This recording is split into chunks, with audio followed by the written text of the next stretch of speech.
জয়গুরু।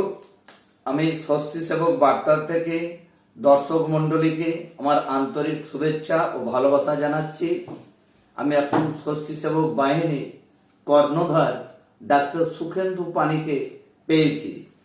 তো ওনার কাছে আমি কিছু প্রশ্ন রাখতে চাই। আমরা যারা পৃথিবীতে মানব জন্ম গ্রহণ করেছি, তো এখন প্রশ্ন হচ্ছে মানব জীবনের উদ্দেশ্য কি? জয়গুরু সকলকে। শুদ্ধ রমেনদা খুব সুন্দর প্রশ্ন রেখেছেন। তবে প্রথমেই বলে রাখি, এখানে যা কিছু আলোচনা হবে এতে আমার নিজস্ব কোনো কৃতিত্ব নেই। শ্রী ঠাকুরের ভাবাদর্শের উপর আধারিত যা কিছু আলোচনা, আমি তার উপস্থাপক মাত্র। যাই হোক, প্রশ্ন হচ্ছে মানব জীবনের উদ্দেশ্য কি? এক কথায় বলতে গেলে মানব জীবনের উদ্দেশ্য হচ্ছে ঈশ্বর প্রাপ্তি। কারণ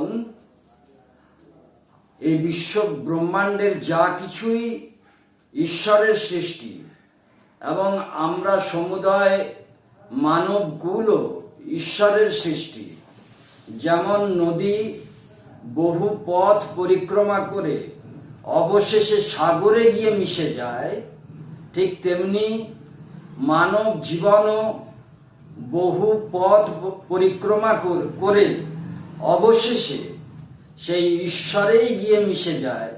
সেই জন্যে মানুষের গন্তব্য হলো ঈশ্বর, এবং মানব জীবনের উদ্দেশ্য হলো ঈশ্বর প্রাপ্তি। হ্যাঁ, এখন মানব জীবনের উদ্দেশ্য তো বুঝলাম, কিন্তু এই যে ঈশ্বর, এই ভগবান, এই যে দুটো কথা এসে যাচ্ছে, এই দুটো কথা কি সমার্থক? হ্যাঁ, খুব ভালো প্রশ্ন করেছেন। সমার্থক ভাবলে সমার্থক, আবার কিছু তারতম্য রয়েছে অবস্থান ভেদে।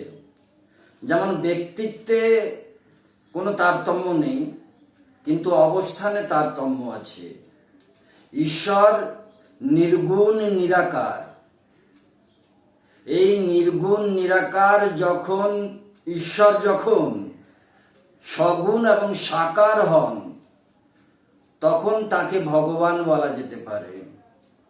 কারণ ঈশ্বর যখন সাকার রূপ ধারণ করেন, তখন তিনি ষড় ঐশ্বর্যের মধ্যে দিয়ে নিজেকে প্রকাশিত করেন। এই ষড় ঐশ্বর্য কি? ঐশ্বর্য, বীর্য,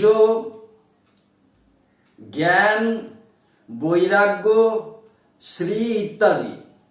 তো এই ষড় ঐশ্বর্যকে অবলম্বন করে ঈশ্বর নিজেকে প্রকাশিত করেন যখন, তখন তাকে আমরা ভগবান বলে অভিহিত করতে পারি। কাজেই আপনারা দেখতে পাবেন যে আমরা বলে থাকি ভগবান রামচন্দ্র, ভগবান শ্রীকৃষ্ণ, ভগবান ব্যাস, ভগবান বাল্মীকি, ভগবান মনু ইত্যাদি আমরা বলে থাকি। তো এরা সকলেই কিন্তু মানুষ, এবং ঈশ্বরেরই নির্গুণ নিরাকার ঈশ্বরেরই সগুণ প্রকাশ হচ্ছেন এই মানুষগুলো, এবং এরা নিজেকে ষড় ঐশ্বর্যে মণ্ডিত করে নিজেকে প্রকাশিত করেছেন।